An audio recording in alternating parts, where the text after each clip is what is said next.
Hello friends, मैं पूजा कुमारी आप सबका स्वागत करती हूँ आपके अपने यूट्यूब चैनल स्टडी विद पूजा में।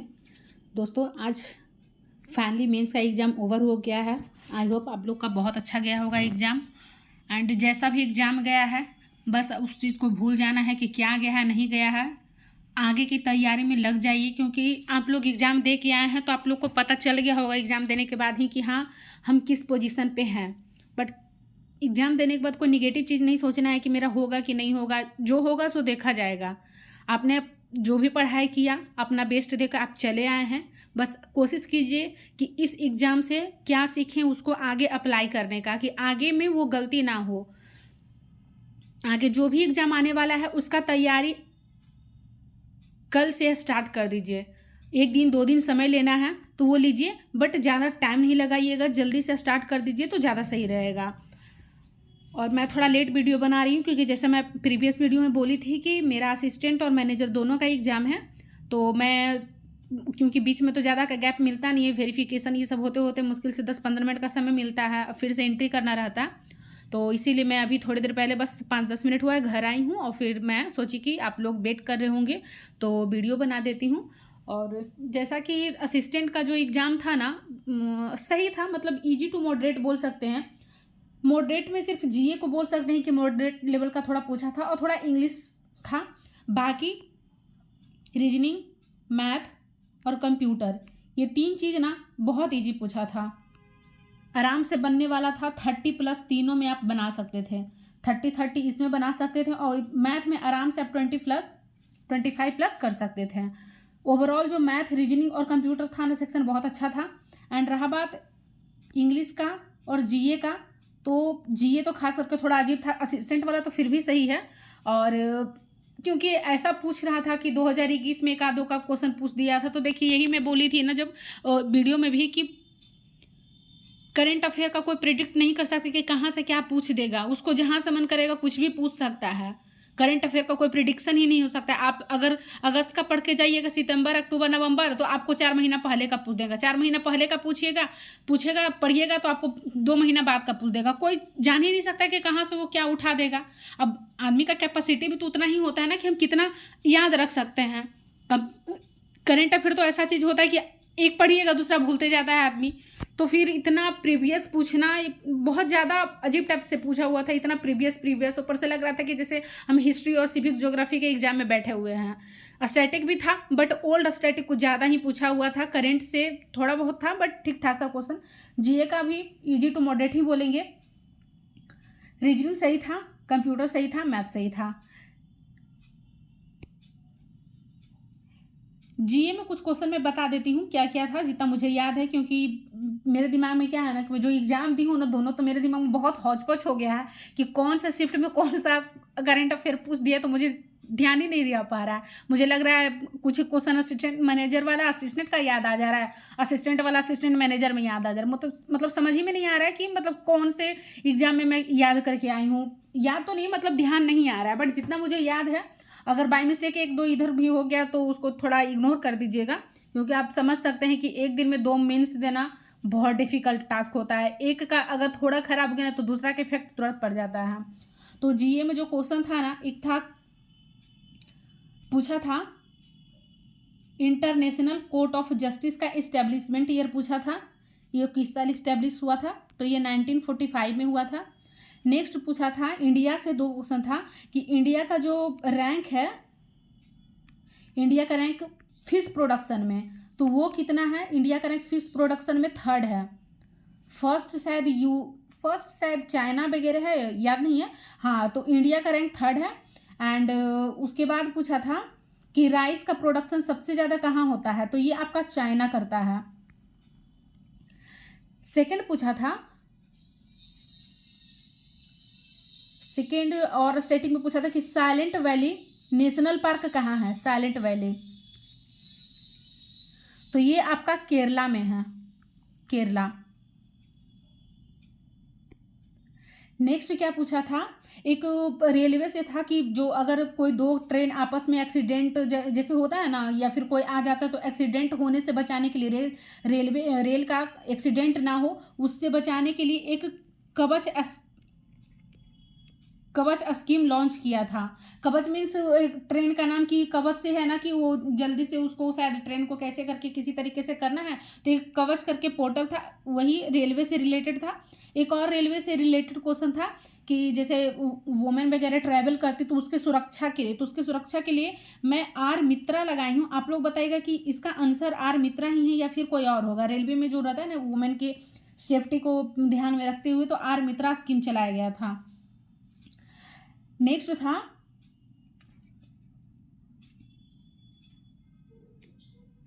डीबीटी का फुल फॉर्म पूछा था, डीबीटी। तो डीबीटी में बी का फुल फॉर्म पूछा था कि बी मतलब क्या, तो ये पूरा इसका फुल फॉर्म है डायरेक्ट बेनिफिट ट्रांसफर, तो ये बी का मतलब है बेनिफिट। उसके बाद अटल पेंशन योजना के बारे में पूछा था, अटल पेंशन योजना, इसके बारे में पूछा था ना कि प्रीमियम वो आप कितना टेन्यूर डाल सकते हैं, मतलब पूरे पर एनम में कितना, तो शायद इसका 210 करके रुपीस दिया हुआ था, 320 था, ऐसे करके per month I think 45 something में था कि 30 था, लेकिन आपका ओवरऑल ईयर का पूछ रहा था, तो इसका जो आंसर होगा ना 210 रुपीज़ होगा। उसके बाद पूछ रहा था कि फीफा वर्ल्ड कप में गोल्डन बूट किसको मिला था, फीफा वर्ल्ड कप में, तो गोल्डन बूट जो मिला था वो मिला था कैलियान एम बापे करके कुछ था। देखिए ऐसा टेढ़ा टेढ़ा नाम रहता है ना कि मतलब समझ ही नहीं आता क्या इसको पढ़ें। तो वो फीफा वर्ल्ड कप में बूट जो गोल्डन बूट मिला था, गोल्डन बूट वो कैलियान एम बी बापे को मिला था, एम बापे को। बट थोड़ा इसका चेक कर लीजिएगा ना कि ये गोल्डन बूट पूछा था या बॉल पूछा था, मुझे वो ध्यान नहीं है क्योंकि थोड़ा मेरा खेल से संबंधित, मैं खेल वेल थोड़ा देखती नहीं हूँ, स्पोर्ट्स वाला चैनल मुझे ऐसे ही नहीं पसंद है, तो उतना मैं पढ़ने पे जोर भी नहीं देती हूँ क्योंकि मुझे उतना समझ में भी नहीं आता है खेल से संबंधित कोई भी। तो आप थोड़ा देख लीजिएगा कि बूट पूछा था या बॉल पूछा था, ये बॉल और बूट में मुझे कन्फ्यूजन हो रहा है। और नेक्स्ट पूछा था कि नीति आयोग के चेयरमैन कौन है, तो नीति आयोग के जो चेयरमैन होते हैं ना वो हमारे देश के प्रधानमंत्री होते हैं, मीन्स पीएम होते हैं। तो अभी फिलहाल में तो नरेंद्र मोदी हैं, अब नेक्स्ट में जो भी पीएम बनेंगे वही होंगे। और अगर इसके वाइस चेयरमैन पूछ देते हैं तो वो आपका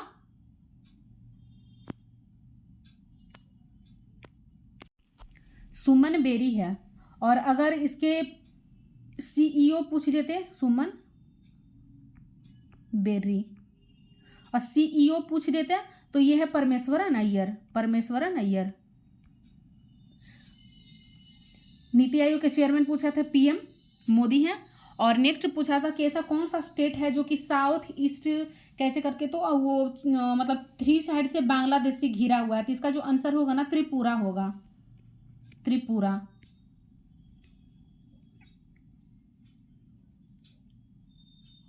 उसके बाद कुछ शिप वगैरह से रिलेटेड क्वेश्चन था, और कौन सा शिप, एक शिप को कहाँ लॉन्च हुआ था, मुंबई में कौन सा शिप वहाँ पे रखा गया है, तो उस शिप का नाम INS मोरमुगांव होगा,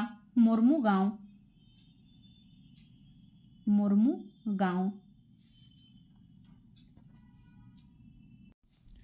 उसके बाद पूछा था कि सरस्वती सम्मान किससे संबंधित है, तो सरस्वती सम्मान आपका लिटरेचर से है, सरस्वती सम्मान,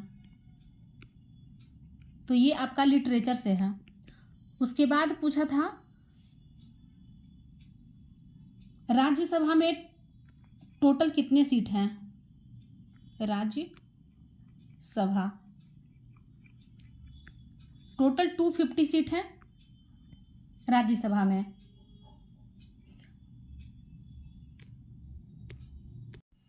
उसके बाद पूछा था वर्ल्ड कंज्यूमर राइट डे पूछा था, और नेक्स्ट पूछा था तो वर्ल्ड कंज्यूमर राइट डे 15 मार्च, world consumer right day. Next पूछा था world social justice of India शायद पूछा था, तो world social justice about year कौन, world social justice of the day किस दिन मनाया जाता है, तो ये मनाया जाता है 20 फरवरी, मतलब फरवरी मार्च से अच्छा खासा क्वेश्चन पूछा हुआ था। उसके बाद जम्मू कश्मीर का लेफ्टिनेंट गवर्नर पूछा था, तो ये तो न्यूज में हमेशा बने रहते हैं, मनोज सिन्हा। ये लगभग जितना मुझे याद है मैं बता दे रही हूँ, और बाकी तो मैं जैसा बोली कि बहुत कन्फ्यूजन हो गया है कि कौन सा जीए किस सेक्शन में पूछा था, कौन से टाइमिंग वाले में, मतलब मैनेजर में पूछा था कि असिस्टेंट वाले में। तो जितना मुझे कंफर्म है कि हाँ ये असिस्टेंट वाले में पूछा है वो मैं कवर करवा दी हूँ, और बाकी जो अगर मुझे याद आता है तो मैं बताती हूँ। और आप लोग टेलीग्राम चैनल ज्वाइन कर लीजिए, वहाँ पे अपना जो भी आपको याद है कंप्यूटर से रिलेटेड या फिर जीएस से रिलेटेड, तो आप वहाँ पे क्वेश्चन बता सकते हैं। नेक्स्ट आपका कंप्यूटर तो अच्छा खासा इजी, मैं जैसा बोली थी कि शॉर्टकट की थोड़ा पढ़ लीजिएगा, और एब्रिविएशन से 1-2 क्वेश्चन जरूर रहेगा। सबसे सिंपल क्वेश्चन तो आपका मैं बता रही हूँ, बेसिक से पूछा था, बेसिक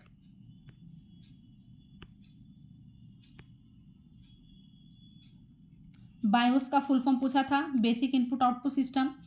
फिर उसके बाद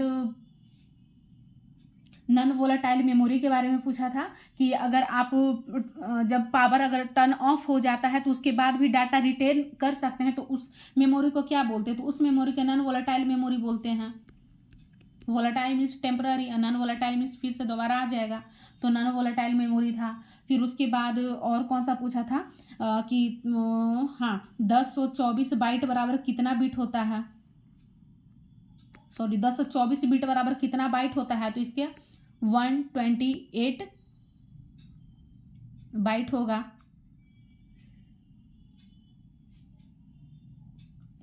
उसके बाद और बोला था कि रीडो कर अंडू, अगर कोई भी चीज़ मिटा देते हैं तो उसको फिर रीडू करने का मतलब दोबारा से फिर उसी चीज़ पर जाने के लिए तो हम लोग कौन सा बटन क्लिक करते हैं, तो रीडू करते हैं। जैसे मान लीजिए आप कोई ऑप्शन जेड टाइप कर दिए, मान लो मैं जेड टाइप कर दी हूँ, अगर इसको मैं डिलीट कर दी तो फिर से इसको लाने के लिए, तो डिलीट करने के लिए आप अंडू करिएगा, कंट्रोल जेड कीजिएगा तो अंडू हो जाएगा, मतलब ये हट जाएगा। वही अगर आप कंट्रोल बाई करके रीडो करते हैं तो फिर से ये जेड वहीं पे जैसे लिखा हो उसी तरीके से फिर से आ जाएगा।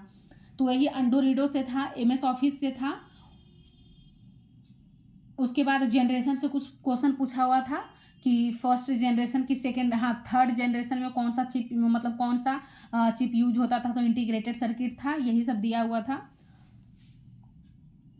और भी बहुत कुछ था, ऐसा होता है तो अगर मुझे जो जो क्वेश्चन याद आता है ना तो मैं टेलीग्राम चैनल पे भी आप लोग को शेयर कर दूंगी, क्योंकि मैं पूरा दिन एग्ज़ाम देकर मेरा दिमाग काम नहीं कर रहा है, तो जो भी क्वेश्चन मुझे जैसे याद आता है ना, मैं सारा टेलीग्राम चैनल पे होगा तो मैं वहाँ पे अप टू डेट कर दूंगी, और या फिर आप लोग अपडेट कर दीजिएगा कि ये क्वेश्चन क्या पूछा था, उसका आंसर क्या होगा। तो मुझे जो क्वेश्चन का आंसर याद रहेगा और मुझे जो अगर आता भी है तो मैं वो आपको बता दूंगी। ओवरऑल जो मेरे अटेम्प्ट रहे हैं मैं वो भी बता देती हूँ कि कंप्यूटर में मेरे 39 अटेम्प्ट रहे हैं, कंप्यूटर 39, इंग्लिश में मैं 27 की हूँ, मैथ में अप्रॉक्स मेरा 35 था, 35 या 34 एग्जैक्ट मुझे याद नहीं आ रहा है, और रीजनिंग में मेरा 38 था। जीए में मैं बहुत कम अटेम्प्ट की हूँ, मात्र 16 अप्रॉक्स में की हूँ। ओवरऑल जो मेरे अटेम्प्ट थे शायद 155 या 157 थे, मुझे एग्जैक्ट याद नहीं आ रहा है, क्योंकि शायद मुझे मैथ में और इंग्लिश में थोड़ा कन्फ्यूजन है कि मैं कितना की हूँ, बट ये दोनों मुझे कन्फर्म याद है। रीजनिंग में तो 38 अटेम्प्ट हुए हैं, लगभग वही 155 157 लगभग में हैं, सॉरी 16 मेरे इसमें अटेम्प्ट की हूँ मैं असिस्टेंट मैनेजर वाले में, और इसमें मेरा 21 अटेम्प्ट था।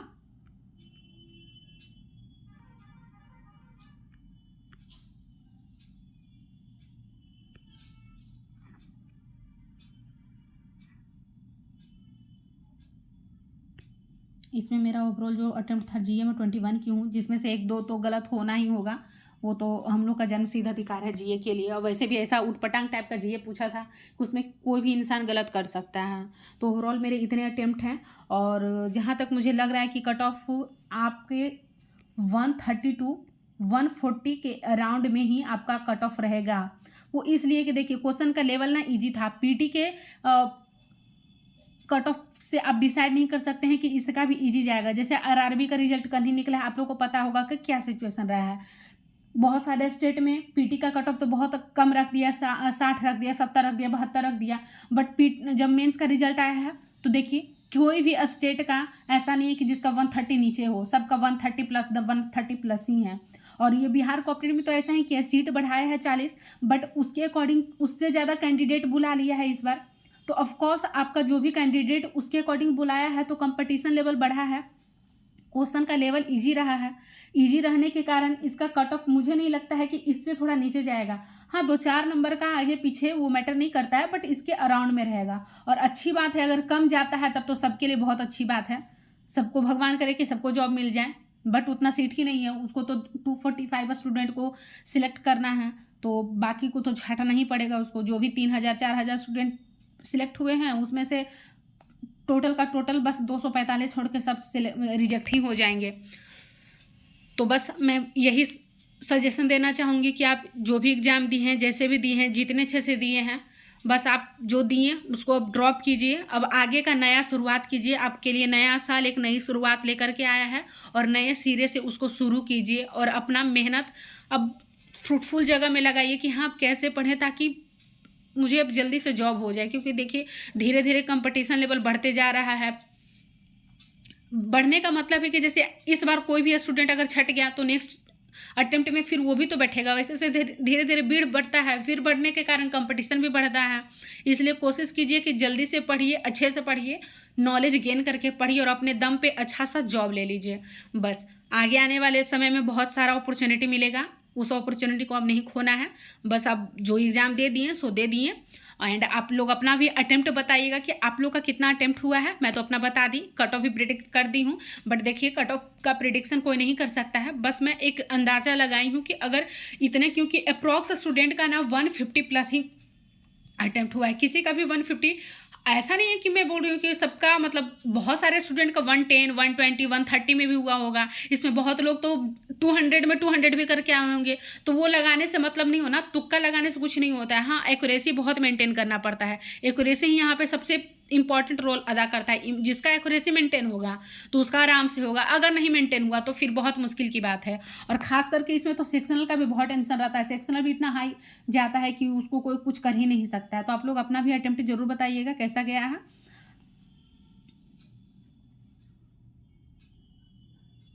और आगे की तैयारी में लग जाइए। एंड सॉरी मैं उतना अच्छे से एनालिसिस नहीं कर पा रही हूँ, मुझे क्वेश्चन भी याद नहीं आ पा रहा है क्योंकि मैं बहुत थक गई हूँ और इतना ज़्यादा ऑटो चेंज वेंज करना पड़ता है कि मेरा हालत ख़राब हो गया। ऊपर से इतनी ज़्यादा ठंडा है, आपको पता ही था कि मैं बीमार भी थी उधर, तो बहुत ज़्यादा वीकनेस वगैरह भी हो गया था। इस वजह से मेरा दिमाग काम नहीं कर रहा। बट जितना भी मुझे याद था मैं आप लोग को बता दी हूँ। एंड बेस्ट ऑफ लक, आगे के लिए अब लग जाइए। एंड वीडियो अच्छा लगा हो तो चैनल को लाइक, सब्सक्राइब, शेयर ज़रूर कीजिए और मेरे साथ हमेशा जुड़े रहिए। हम लोग एक टीम है, एक परिवार है और एक साथ ही हम सब लोगों को जॉब लेना है। हमारे टेलीग्राम चैनल पे जितने भी स्टूडेंट हैं सब लोग अप टू डेट रहिएगा, सब लोग एक्टिव रहिएगा। एंड सब लोग एक दूसरे से बात करते रहना है, अपना एक दूसरे से शेयर करना है कि हाँ मैं तैयारी ये कर रहा हूँ, मेरा मार्क्स ये आ रहा है, वो आ रहा है। और ऐसा हो तो आप लोग बताइएगा कि आप लोग को और किसी और चीज़ में अगर ज़रूरत हो मेरी, जैसे कि आप लोग को रहता है ना कि और क्या चाहिए मैम, ये वीडियो बना दीजिए इस पे उस पे। तो आपको जिस चीज़ में भी प्रॉब्लम हो, आगे आने वाले दिनों में आपको जिस चीज़ का भी वीडियो मन हो कि इस चीज़ पे वीडियो बनाने का, तो आप मुझे ज़रूर बताइएगा। सजेशन आप लोग मुझे ऑल टाइम दे सकते हैं, मैं भी आपकी फ्रेंड जैसे ही हूँ। आप लोग अपना कोई भी क्यूरी मुझसे आराम से पूछ सकते हैं। चलिए फिर दोस्तों, bye bye and best of luck for future exam. Thank you for watching my video.